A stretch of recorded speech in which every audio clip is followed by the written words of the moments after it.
ప్రియమైన వాళ్ళైనా చాలాసార్లు ఈ మాటలు వినే ఉండొచ్చేమో. మరొకసారి విందాం.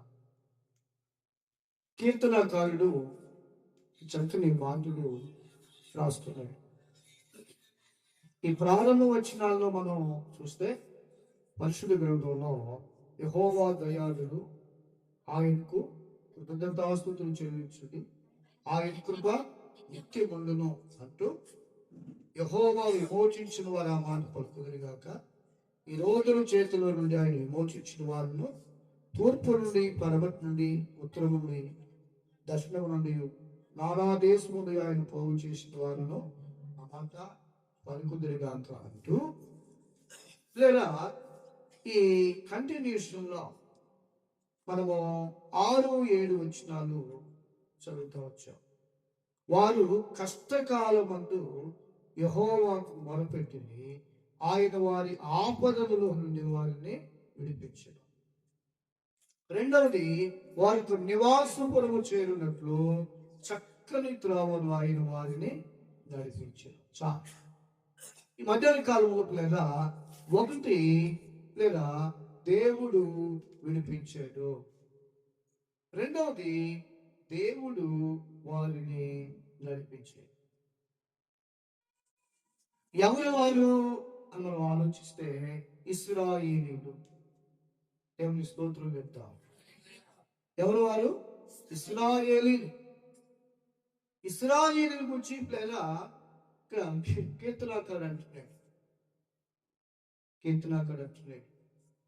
ఇక్కడ కొన్ని కీర్తనలో పై భాగంలో ఆ చిన్న అక్షరాల్లో ఆ ప్రధాన గాయకుడికి అని, లేకపోతే దావీదు అని మనం చూస్తాం.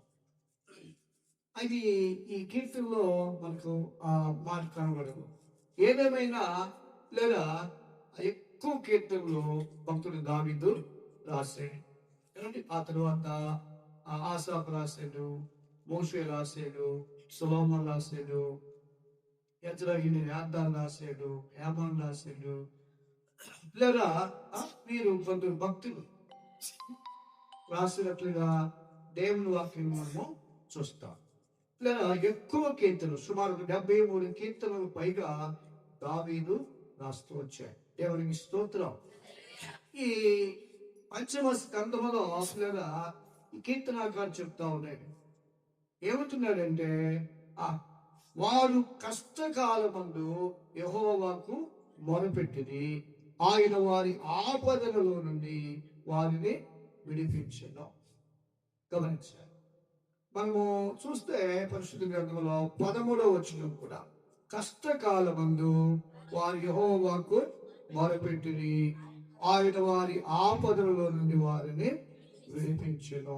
అలాగే మనము 19వ వచనం కష్టకాలమందు యెహోవాకు మొరపెట్టిరి, ఆయన వారి ఆపదలలో నుండి వారిని విడిపించెను. గమనించండి ప్రియ దేవుని బిడ్డలారా, మనము 28వ వచనంలో శ్రమకు తాళలేక వారి యెహోవాకు మొరపెట్టిరి, ఆయన వారి ఆపదలలో నుండి వారిని విడిపించెను. చూడండి పరిశుద్ధ గ్రంథంలో ఆయన చాలా పర్యాయాలు లేదా కష్టకాలంలో, ఆపత్కాలంలో, శ్రమ కాలంలో దేవునికి వారు ఏం చేశారు? మొదలుపెట్టారు. గమనించండి. ఆ మొదలుపెట్టిన సందర్భాలు మనము లేదా ఆ నిర్గమాకాండంలో చదువుతాం. ఏమండి, నిర్గమాకాండంలో 2వ అధ్యాయంలో మనము చూస్తాం. పరిశుద్ధ గ్రంథంలో నా ప్రియ దేవుని బిడ్డైన దేవుని ప్రజలు ఎక్కడున్నారు అంటే ఒకప్పుడు ఐగుప్తులో ఉన్నారు. గమనించండి, ఐగుప్తులో ఉన్నారు. ఐగుప్తులో ఉన్నటువంటి దేవుని బిడ్డలు, దేవుని ప్రజలు లేదా దేవునికి మొరపెట్టి, గమనించు, దేవునికి మొరపెట్టి ఐగుప్తునిగానే లోకానికి గుర్తు. ఐగుప్తునిగానే పాపానికి గుర్తు.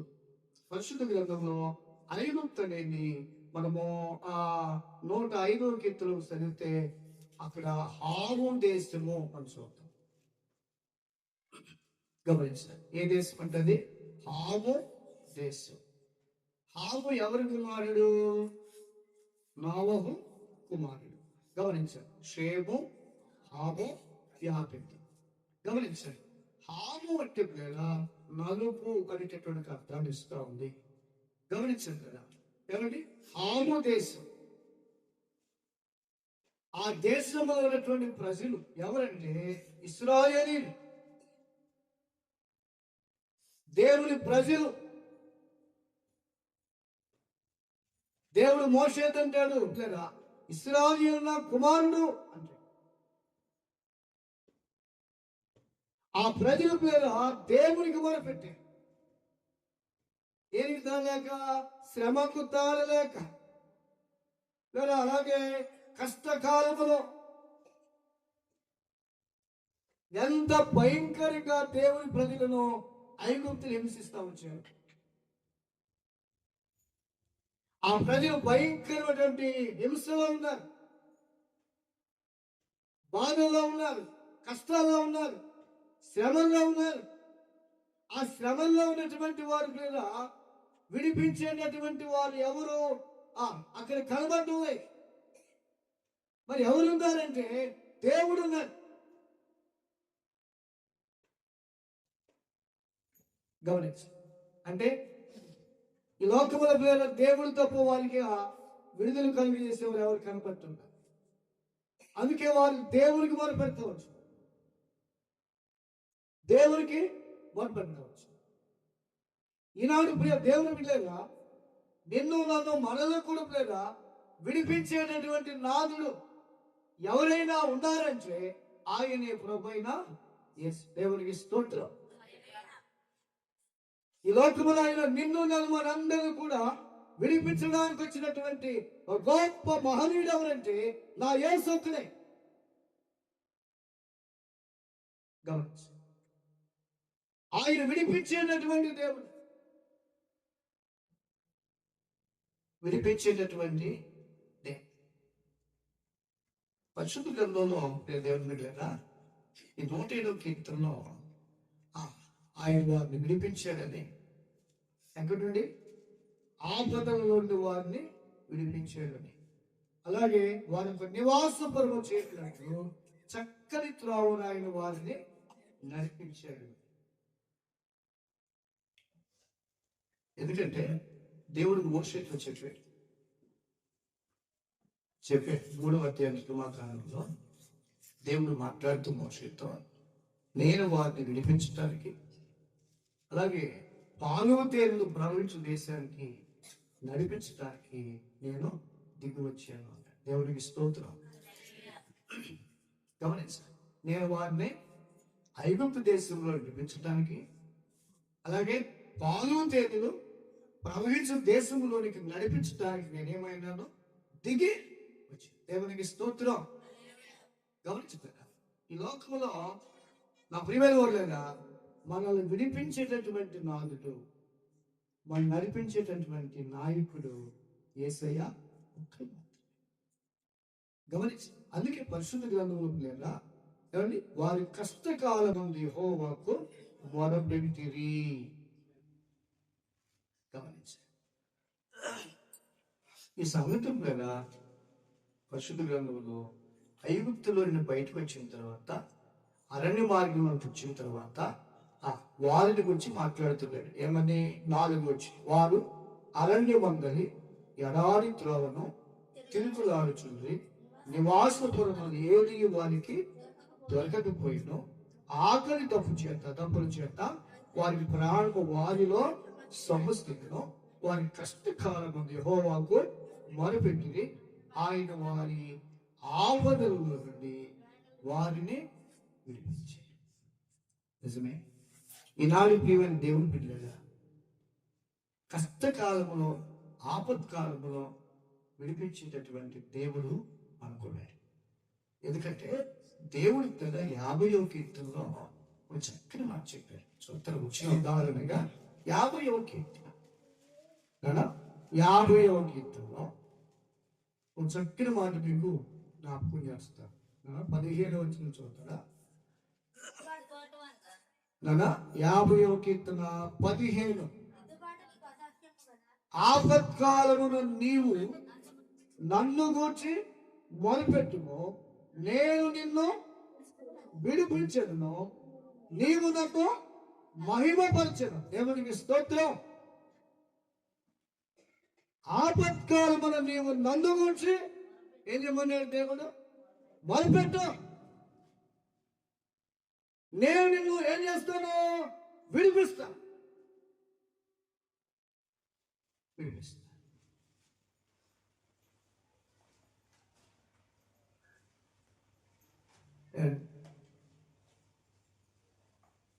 ఈ లోకంలో ఎవరిగా చెప్పగలరు? ఏ మనుషుడు చెప్పగలడు? ఈ లోకంలో లేరా ఏ గొప్పవారు చెప్పగలరు? ఆపత్కాలం గురించి మొదలుపెట్టు,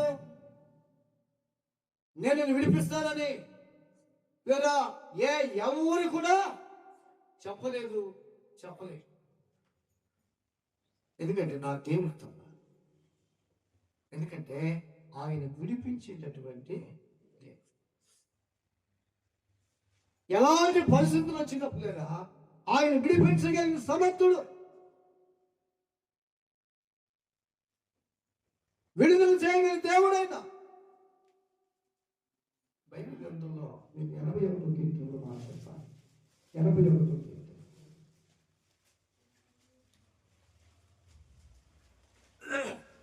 చూద్దారా? 7వ వచనం. ఆపత్కాలమునందు నీవు మొదలుపెట్టగా నేను నిన్ను విడిపించితిని, ఉరుము దాని చోటులో నుండి నీకు ఉత్తరమిచ్చితిని. చాలా ఆశాపు రాస్తాం. ఆపత్కాలమునందు నీవు మొదలుపెట్టగా నేనేం చేశాను?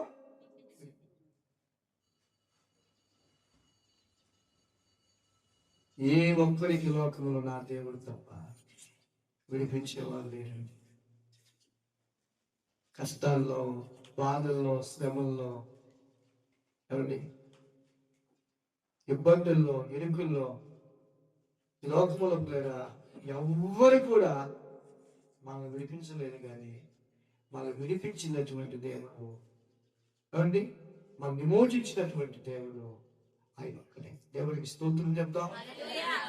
గమనించాలి, పరిశుద్ధ గ్రంథంలో ఒక దినాన ఒక అన్యుడైనటువంటి దర్యావేష్ మాట్లాడుతూ ఒక చక్కని మాట్లాడినాడు. మీకు ఆ మాట చెప్పాలి కాకుండా కదా. చూద్దాం. దానియేలు గ్రంథం రండి, దేవుడు అంటచ్చు 6వ అధ్యాయం. దానియేలు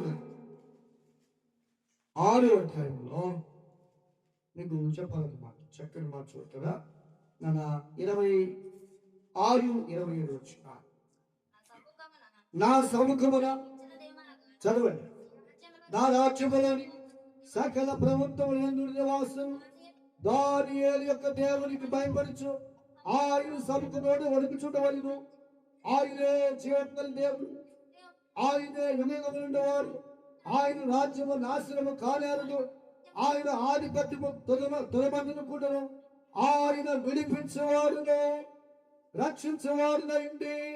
పరమంతును భూమి మీదను సూచకులను ఆశ్చర్య కార్యములను చేయవాడు ఆయనే, సింహముల నోట నుండి దానియేలును రక్షించిన రాయించిన దేవునికి స్తోత్రం. సింహాల నోట నుండి దేవుడు దానియేలు రక్షించాడు. ఇప్పుడు దర్యావేషు ఏమండి ప్రభువుని ఎలా హెచ్చిస్తున్నాడు చూడండి. గమనించుకున్నారు. ఒక అన్యుడు ఆయన ఉంటాడు కదా, నా రాజ్యములోని సకల ప్రభుత్వముల నివాసులు దానియేలు యొక్క దేవునికి భయపడచ్చు, ఆయన సముఖమున వణుకుచు. ఆయనే జీవము గల దేవుడు, ఆయనే యుగయుగములుండువాడు, ఆయన రాజ్యము నాశనము కానేరదు, ఆయన ఆధిపత్యము తుదమట్టును గుండును అంటూ ఆయన ఏమన్నాడు? విడిపించువాడును రక్షించువాడు. దేవునికి స్తోత్రం.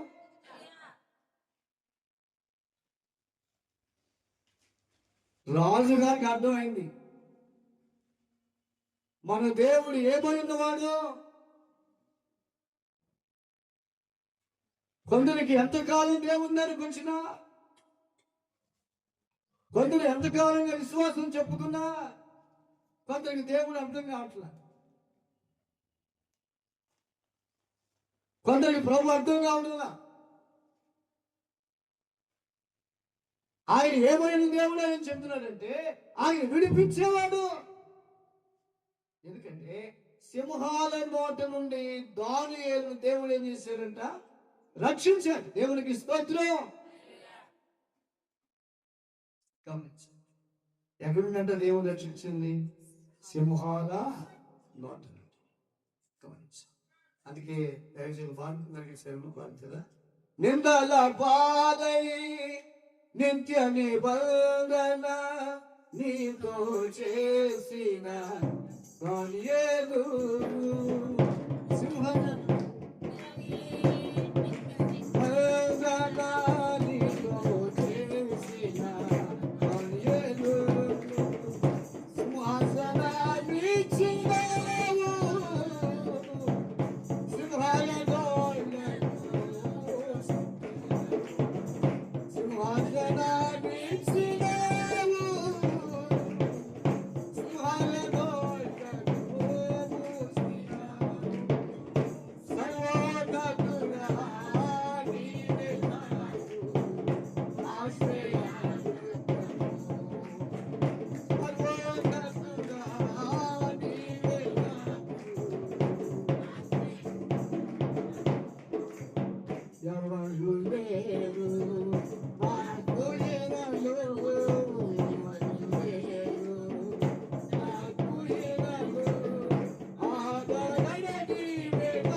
దేవుని బిడ్డలారా,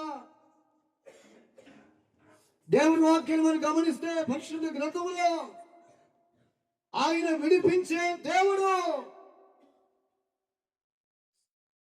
అందుకే 107వ కీర్తనలో భక్తుడు అంటారు, 107వ కీర్తన, ఆపత్కాలమందు వారు యెహోవాను మొరపెట్టి వారి ఆపదలలో నుండి లేదా వారి కష్టాల్లో నుండి వారి శ్రమలలో నుండి దేవుడు వారిని ఏం చేసాడు? విడిపించాడు.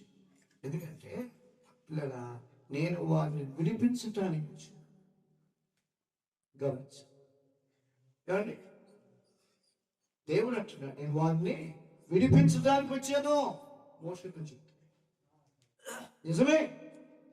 పరలోక మహిమను విడిచి పిల్లరా ఈ లోకానికి యేసుక్రీస్తు ప్రభువు రావాల్సిన ముఖ్య ఉద్దేశం సర్వ మానవాన్ని విడిపించడానికి వచ్చింది. ఎందుకంటే ఈ సర్వ మానవాళి పేర పాపములో బ్రతుకుతుండగా ఆయన పాపము నుండి పేర, ఎందుకంటే లేదా యాదయనగా పాపం వల్ల వచ్చే జీతము మరణం అని రోమపత్రికలో 6వ అధ్యాయంలో మనం చూస్తాం. ఏమండి, పాపం వల్ల వచ్చే జీతం ఏంటంటే మరణం.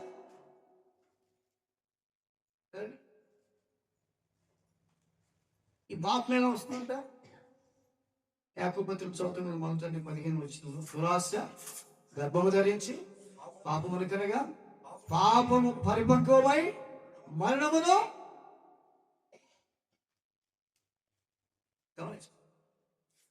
ఈ పాపం అనేది లేదా దేని ద్వారా ప్రారంభమవుతుంది? దురాశ ద్వారా. దురాశ ఆనాడు ఏదేలో ప్రారంభమైంది. ఏమండి, అపవాది పేర హవ్వ ఆదాము పేర ప్రేరేపించి దేవుడు చెప్పినట్లుగా చేయకుండా నా ప్రియమైన దేవుని పిల్లరా ఏమిటి వారు దేవుని యొక్క ఆజ్ఞను మీరి బయట చెప్తుంది. ఏమండి, ఆజ్ఞ అతిక్రమమే పాపం. మాటలు యోహాను రాసిన 1 పత్రిక 3 అధ్యాయం 4 చూస్తుంది. ఏమండి? ఆజ్ఞను అతిక్రమించేవాడు పాపం చేయించున్నాడు. ఆజ్ఞ అతిక్రమమే. గమనించారా? మనుషుడు కదా ఏమండి? దురాశ ఆజ్ఞను అతిక్రమించి పాపం చేస్తాడు. ఆదాములో వచ్చినటువంటి ప్రతి ఒక్కరు పాపులను వాపించు. ఈ పాపి అయినటువంటి మానవుని విడిపించడానికి నా యేసు లోకానికి వచ్చాడు. దేవునికి స్తోత్రం చెప్దాం. ఆయన విడిపించే దేవుడు. నిజమే. ఆయన నిన్ను నన్ను మనందరినీ కూడా ఆయన విడిపించడానికి వచ్చాడు. విడిపించడానికి గమనించగా ఏ ఒక్కరు పాపములో నుండి లేదా మరణానికి మీరు కావడం దేవుడి చింతం కాక ఆయన మరణమును విడిపించడానికి లోకానికి వచ్చాడు. అందుకే భక్తుడు పౌలను చక్కని మాట్లాడారు, జ్ఞాపకం చేస్తాను. చూస్తారా? రోమిలికి రాసిన పత్రికలో 8వ అధ్యాయం మొదటి 2 వచనం చూస్తారా? రోమిలికి రాసిన పత్రికలో 8వ అధ్యాయం. కాబట్టి ఇప్పుడు క్రీస్తు యేసునందున వారు ఏ శిక్షా విధియు లేదు. క్రీస్తు యేసునందు చదువునా ఆత్మ యొక్క పాప మరణముల నియమము నుండి నన్ను విడిపించను. క్రీస్తు యేసునందు జీవమునిచ్చు ఆత్మ యొక్క నియమము పాప మరణముల నియమము నుండి నన్ను విడిపించు. ఒకసారి దేవునికి స్తోత్రం చెప్తా. హల్లెలూయా. ఈ లోకములో ప్రియ దేవుని బిడ్డలారా, ఎందుకంటే మనము 24 వచ్చిన చోటు 7వ అధ్యాయంలో అయ్యో నేనెంత దౌర్భాగ్యుడను, ఇట్టి మరణమునకు లోనగు శరీరము నుండి నన్నెవడో విడిపించును. ఏమండి?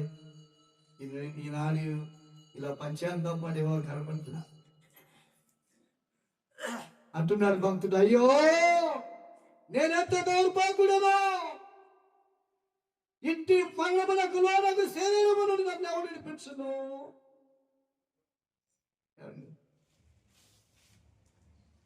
ఎవరు వినిపిస్తాడంటే యేసయ్య వినిపిస్తాడు. దేవునికి స్తోత్రం చెప్తాం.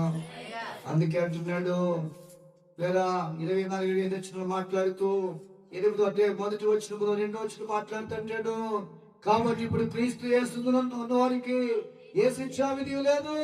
క్రీస్తు యేసునందు జీవమునిచ్చు ఆత్మ యొక్క నియమము పాప మరణముల నియమము నన్ను విడిపించాడు. లోకంలో ఎవరైనా విడిపించలేదుగా యేసయ్య విడిపించాడు. యేసయ్య విడిపించాడు. ఒకవేళ అనుకున్నావేమో నీకున్న డబ్బు నిన్ను విడిపించదు, నీకున్న ఆస్తులు విడిపించు, నీకున్న పేరు ప్రఖ్యాతిని విడిపించు, నీకున్న అందచంద విడిపించు. ఏమండి? నీకున్న ధనం, నీకున్న బలం, ఏమంటే నీకున్న తెలివితేటలు నిన్ను విడిపించు. కానీ విడిపించడానికి ఈ లోకంలో యేసయ్య లోకానికి వచ్చి నేను విడిపించడానికి తన విలువైనటువంటి ప్రాణాన్ని పెట్టాను. దేవునికి స్తోత్రం చెప్తాను. ఏమండి? తన రక్తాన్ని నిమ్మను దాని ఆయన శిలువ రక్తం దారుల చేత విడిపించాడు. నా ప్రియ దేవుని బిడ్డలారా, ఈ లోకములో విడిపించగలిగిన దేవుడు ఆయన ఒక్కడే. ఎవరిని విడిపించే దేవుడు ఆయనే. రాసేటువంటి పాటలు 2వ స్థలం భర్తగా లోకములో నుండి నన్ను విడిపించిందివి, పరిశుద్ధపరచి ప్రత్యేకించితివి. లోకములో నుండి నన్ను విడిపించిందివి, పరిశుద్ధపరచి ప్రత్యేకించితివి.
పిల్లరా, ఈ లోకములో నుండి, మరణము నుండి, పాపము నుండి విడిపించగలిగినటువంటి దేవుడు నా యేసు ఒక్కడే. దేవునికి స్తోత్రం. ఎందుకంటే ఈ లోకములో పాపము నుండి, శాపము నుండి మనం విడుదల పొందకపోతే వాళ్ళకి మిగిలిది ఏంటంటే నరకం. ఆ నరకమును తప్పించడానికి, ఆ మరణమును తప్పించడానికి యేసయ్య ఈ లోకానికి వచ్చి నిన్ను నన్ను మనందరూ కూడా పాపము నుండి, శాపము నుండి మనల్ని ఆయన చేసినట్టు విడిపించారు. దేవునికి స్తోత్రం. కొంతమంది ఆలోచిస్తున్నారు, ఈ పాపము నుండి ఎలా బయటపడాలి, ఈ మరణం నుండి ఎలా బయటపడాలి, ఏం చేయాలి, ఎక్కడికి వెళ్ళాలి. గమనించు, ఇప్పటికే కొంతమంది ఏదేదో కార్యక్రమాలు చేస్తున్నారు. ఈ పాపాలు పోవటానికి, శాపాలు పోవటానికి, దుష్టత్వాలు పోవటానికి, అక్రమాలు పోవటానికి, అన్యాయాలు పోవటానికి, దుర్మార్గం చుడిపించబడటానికి ఏదో ఏదో చేస్తున్నారు ఇంకా తెలియక. గమనించినప్పుడు దేవుని బిడ్డలారా, ఏమండి, ఒకవేళ నువ్వు భూదానం చేసినా, గోదానం చేసినా, వస్త్రదానం చేసినా, లేదా ఈ లోకంలో ఏ దానం చేసినా ప్రయోజనం లేదు. కానీ యేసయ్య నీ కొరకు, నా కొరకు, మనందరి కొరకు పైన విలువైన రక్తదానం చేశారు. దేవునికి స్తోత్రం. ప్రాణదానం చేశారు. గమనించి ఆ పరిశుద్ధమైన రక్తం ద్వారా మనము విడుదల పొందగలిగాం, విడిపించబడ్డాం. ఈనాడు కూడా వ్యక్తి పాపం నుండి బయటికి రావుతాడు. అయ్యో, నేను ఎంత దౌర్భాగ్యుడనని ఆనాడు పౌలు చెప్పగలిగాడు. కానీ ఆనాడు సుంకరి, దేవా పాపి నన్ను కరుణించని చెప్పగలిగినట్టు ఈనాడు నీవు చెప్పగలిగితే ప్రభుత్వం ఆయన నిన్ను విడిపించడానికి సిద్ధంగా ఉన్నాడు. దేవునికి స్తోత్రం.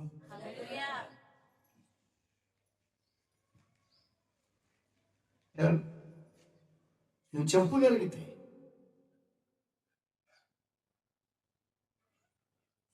మధ్యకాలంలో నేను విడిపించడానికైనా సిద్ధంగా ఉంది. అందుకే లేదా ఆ ఆపత్కాలంలో దేవుడికి వాళ్ళు ఏం చేశారంట, మొదలుపెట్టారు. కష్టకాలంలో మొదలుపెట్టారు, దేవుడు వాళ్ళు విడిపించాడు. చెప్తూ లేదా 2వ వచనం ఉంటుంది కదా, ఏమంటాడు, వారు ఒక నివాసపురం చేరినట్లు చక్కని త్రోవను ఆయన వారిని ఏం చేశాడు, నడిపించాడు. దేవునికి స్తోత్రం. విడిపించి వదిలిపెడితే కుదరదు.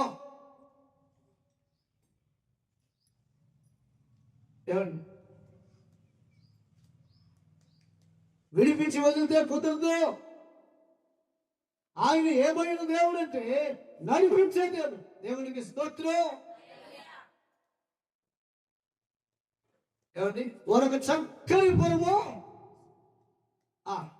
చేరిన చదువుతున్నా, వారొక నివాసపురము చేరిన చదువుతున్నా 107 కింద రండి. వారొక నివాసపురము చేరినట్లు చక్కని త్రోవను ఆయన వారిని నడిపించు. దేవునికి స్తోత్రం.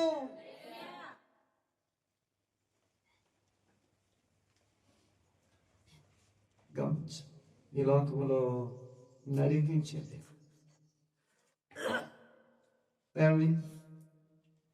నడిపించే దేవుడు.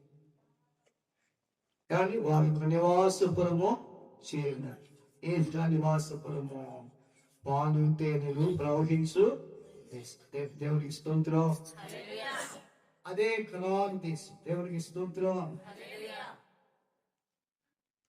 ఈ లోకములో నా ప్రియ దేవుని బిడ్డలారా, కనాను దేశం సకల దేశములకు ఆభరణముల దేశం, మనోహరమైన దేశం, శ్రేష్టమైన దేశం, ఆనందకరమైన దేశం, రమ్యమైన దేశం, దేవుడి యెహోవా లక్ష్య పెట్టినటువంటి దేశం. గమనిస్తున్న ప్రియ దేవుని బిడ్డలారా, ఏమండి, ఆయన లక్ష్య పెట్టిన దేశం ఏదంటే కనాను దేశం. దేవుడి పేద ఆ దేశంలో వారు చేరేంత వరకు వారిని ఏం చేశాడా అంటే నడిపించా. దేవునికి స్తోత్రం చెప్దాం. గమనించ ఈ లోకంలో ఆయన నడిపించే దేవుడు.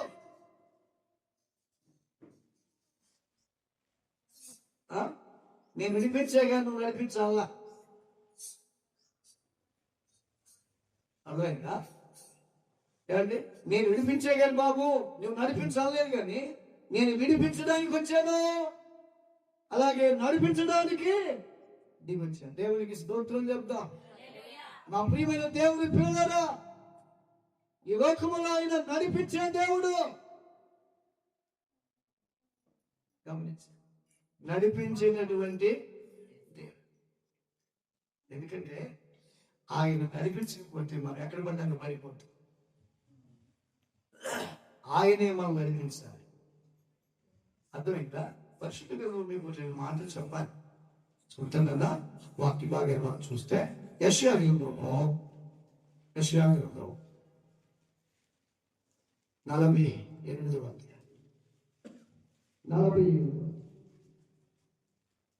17వ వచనం. నీ విమోచకుడు ఇశ్రాయేలు పరిశుద్ధ దేవుడు యెహోవా ఇలాగ సెలవిచ్చున్నాడు, నీకు ప్రయోజనము కలుగున్నాడు. నీ దేవుడైన యెహోవాకు నేనే నీకు ఉపదేశము చేయను. నీవు నడవలసిన త్రోవను నిన్ను నడిపిస్తా. దేవునికి స్తోత్రం. నీవు నడవలసిన త్రోవ నడిపిస్తా. నేను ఇది లోకం అడుగో త్రోవలు ఉన్నాయి. ఏమండి, అడ్డగోలు దారులు ఉన్నాయి. బైబిల్ రాస్తారు, వాడు కాని మార్గం నడిచాడని రాసింది బైబిల్. నడవలసిన మార్గం కొంత నడవట్ల.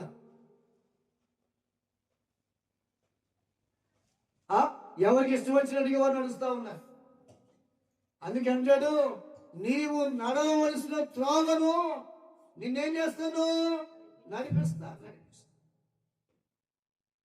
అంతేకాదు 49 చూస్తారా, చక్కని మాట చూస్తున్నా. 10వ వచనం. వారి యొక్క కరుణించేవాడు వారి తోడుకొని పోవచ్చు, నీతి బుద్ధుల యొక్క వారిని నడిపించును. కాబట్టి వారికి ఆకలి అయినను దప్పి అయినను కలగదు, ఎండ బాగులైనను ఎండ అయిన వారికి తగలదు. దేవునికి స్తోత్రం. గమనించు, వారి యందు కరుణించు వారి తోడుకొని పోవచ్చు, నీతి బుగ్గల యొక్క వారిని. అందుకనే కీర్తన భక్తుడు అంటాడు, పచ్చిక గల చోట్లను అయిన పనులు చేయను, శాంతికరమైన జలముల యొద్ద నన్ను. దేవునికి స్తోత్రం.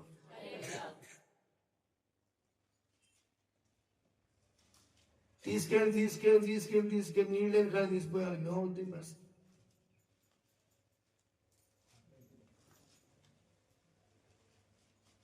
దాహమై చచ్చిపోతుంది. ఇప్పుడు నువ్వు దాహం తీర్చడానికి లేదా ఏం కావాలి? నీళ్ళు కావాలి. బైబిల్ చెప్తాం, యోహాను సువార్త 7వ అధ్యాయంలో, ఎవడైతే దంపికొని వారు నా ఎందుకు. యెషయా 55 మొదటి నుంచి చూద్దాం. దంపికొని వాళ్ళ నేల ఎందుకు. ఆ వాక్యం అనేది నీటి దగ్గరికి మనం రావాలి. ఎక్కడికి వెళ్ళాలి? అక్కడికి వెళ్ళకూడదు. కొంతమంది పిచ్చోళ్ళు ఈ రోజులు ఉన్నారు. మన జీవితాల్లో ఉన్న ప్రియమైన దేవుని బిడ్డలైనా ప్రభు చెప్తున్నాడు కదా, నీటి బొగ్గలు ఎంతో వారిని నేనేం చేస్తాను? ఎందుకో తెలుసునా? నేను వారిని విడిపించడానికి లేదా నడిపించడానికి నేను. ఎందుకంటే ఆ నీటి బొగ్గలు ఎవరు తెలుసునా? ప్రభువైన యేసే. దేవునికి స్తోత్రం. ఏమండి, జీవజలముల బొగ్గ ఆయనే, జీవనది ఆయనే. అందుకే వారికి ఏమన్నదట? కాబట్టి వారికి ఆకలి అయినను దప్పి అయినను కలగదు, ఎంత మావులైనను ఎండ వారికి. ఆలోచించినప్పుడే దేవుడు వెళ్ళారు. ఈ మధ్య కాలంలో నిన్ను నన్ను మనందరినీ కూడా మన దేవుడు నడిపించే దేవుడు. చెప్పాలి ఏ దేవుడు అంటేనా ఆ దేవుడే జీవము కలిగిన దేవుడు, పరిశుద్ధుడైన దేవుడు, సజీవుడైన దేవుడు, పునరుద్ధారుడైన దేవునికి స్తోత్రం. ఇప్పుడు ప్రతి ఒక్కరు కూడా విడిపించబడాలి, లేదా ప్రతి ఒక్కరు కూడా పరలోకానికి చేరునట్లుగా నడిపించబడాలి. దేవునికి స్తోత్రం. వారు నివాసపురం చేరున్నట్లు చక్కని త్రావలో దేవుడు వారిని నడిపించాడంటే, ఇలా కాలు దేశం చేరే వరకు దేవుడు వారిని ఏం చేశాడంట, నడిపించాడు. దేవునికి స్తోత్రం చెప్దాం. ఇప్పుడు మనం పరలోక రాజ్యం చేరే వరకు నిన్ను నన్ను మన అందరూ ఆయన ఏం చేయాలి, నడిపించాలి. చెప్పాలి ఏం చేయాలంటే ఆయన నడిపించాలి. ఏమండి నడిపించే దేవుడు ఆయన వాక్యం ద్వారా, ప్రార్థన ద్వారా, విశ్వాసము ద్వారా, ఏమండి ఆత్మ ద్వారా. నా ప్రియ దేవుని బిడ్డలైనా ఆయన నిన్ను నన్ను మన అందరూ కూడా ఏం చేయాలంటే నడిపించాలి. ఎంతవరకు నడిపించేవాడు ఏంటంటే మరణము వరకు నడిపించేవా. దేవునికి స్తోత్రం. ఎప్పటిదాకా నడిపిస్తాడా అంటే ఆయన మరణము వరకు నడిపించే దేవుడు. చూస్తారా 48వ కీర్తనలో కొంచెం మాట చెప్తా. 48వ కీర్తన వాక్య భాగాన్ని మనం చూస్తే పరిశుద్ధ గ్రంథములో పిల్లగా 14వ చివరి వచ్చిన చదువుదాం. ఈ దేవుడు సదాకాలమైన దేవుడైనాడు, మరణము వరకు ఆయన మరణము. దేవునికి స్తోత్రం. ఎంతో వరకు నడిపిస్తాడయ్యా బాబు అంటే మరణము వరకు నడిపిస్తాడు.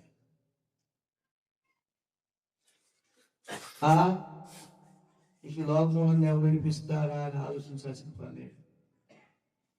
ఈ లోకంలో ఎవరు నడిపిస్తారా అని భయపడవలసిన పని అంతకంటే లేదు.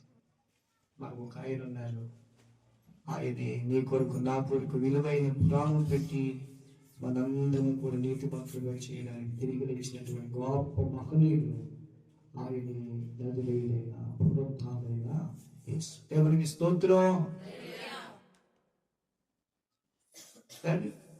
లోకంలో అయినా మనందరం కూడా ఏం చేసేవారంటే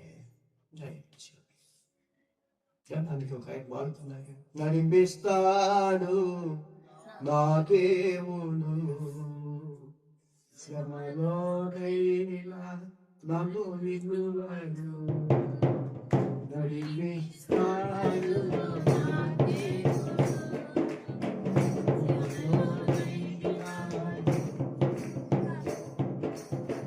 అడుగులు తడబడిన వయసున పైబడిన, అడుగులు తడబడిన వయసున పైబడిన, చేయి పట్టి వెళ్ళునండి చేయి పట్టి వెళ్ళునండి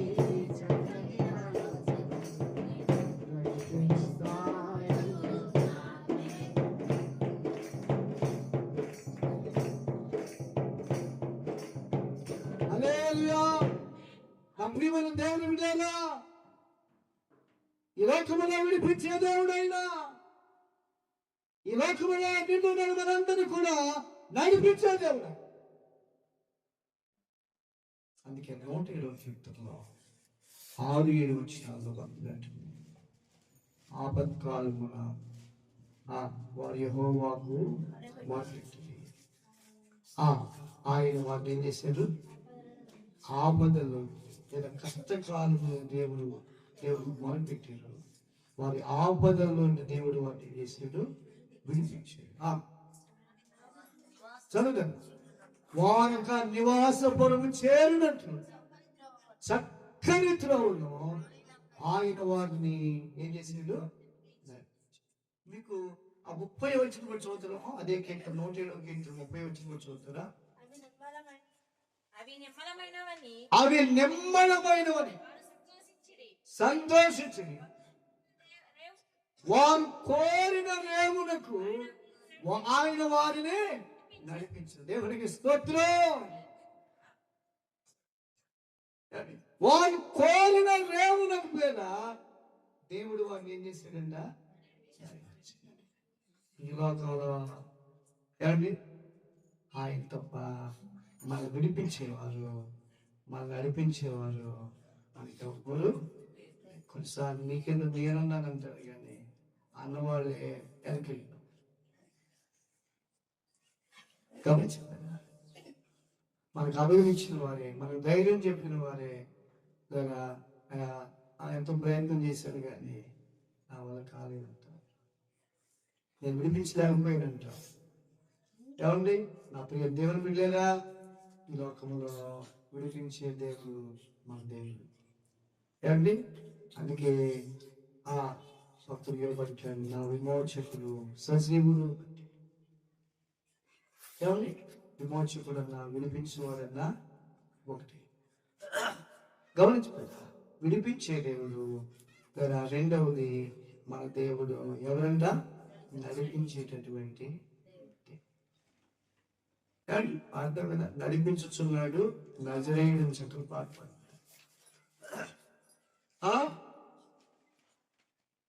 ఎప్పుడో మారుతున్నా దైవజనుడు ఏ విమర్శను నడిపించున్నావా నడుస్తున్నారు. ఈ లోకంలో మనం నడిపించే దేవుడు ఆయన ఒక్కడే. గమనించిన దేవుతులగా ఎన్నో నన్ను మన అందరూ కూడా విడిపించడానికి నడిపించడానికి పరలోక మహిమడిచి లోకానికి వచ్చిన గొప్ప మహనీయుడు ఆయనే. నీ కొరకు నా కొరకు విలువైన పురాణాలు పెట్టి మనందరూ కూడా పాపము నుండి మరణము నుంచి మన పరలోక రాజ్యం చేయడానికి గమనించింది. వారి యొక్క నివాసపురము చేరినట్లు. కాబట్టి మనకు నివాసపురం ఏదంటే పరలోకం. గమనించండి, ఎందుకంటే ఈ లోకం మనకి శాశ్వతమైంది కాదే. ఎందుకంటే ఈ లోకంలో మనము పరదేశులము యాత్రి. ఏమండి అంతుడు దావీదు అంటాడు, స్థిరముగా ఉన్నవాడు ఒక్కడు కూడా లేడు అంటే.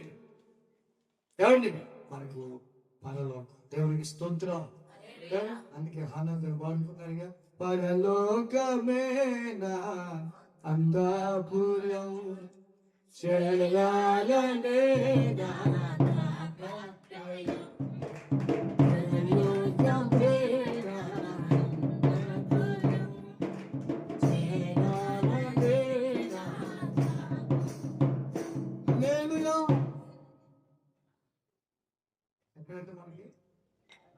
పరలోకం. మన అంతఃపురం ఎక్కడైతే పరలోకం.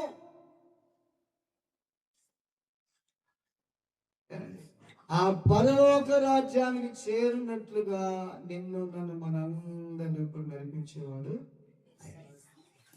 నమ్మితే ఒకసారి దేవునికి స్తోత్రం చేద్దామా? ప్రభా మధ్యాహ్న కాలంలో మీ దాసుని ముఖాంతో నాతో మాట్లాడారు. ఏమని? నన్ను విడిపిస్తానని నడిపిస్తానని మాట్లాడాను. అలా నువ్వు సిద్ధపరచు, అలా నమ్ముతున్నానయ్యా. విడిపించే దేవుడు అని నడిపించే దేవుడు నమ్ముతున్నానయ్యా. నిజంగా ప్రభుత్వం చెప్తూ ప్రభుపై ఆధారపడుతూ ఇంకా ఒకవేళ విడిపించబడకపోతే లోకం నుండి పాపం నుండి అయ్యా విడిపించని పశ్చాత్తాపడి ప్రార్థించు. విడిపించబడ్డావా? అయ్యా నన్ను నడిపించే దేవుడు మీరేనయ్యా. నువ్వు నడవలసిన త్రోవను నడిపిస్తుందని చెప్పావయ్యా. అలా నన్ను నడిపించు అని ప్రభుత్వం చెప్తాం, ప్రార్థన చేద్దాం. ప్రభుత్వం మాట దీవించింది కాదు.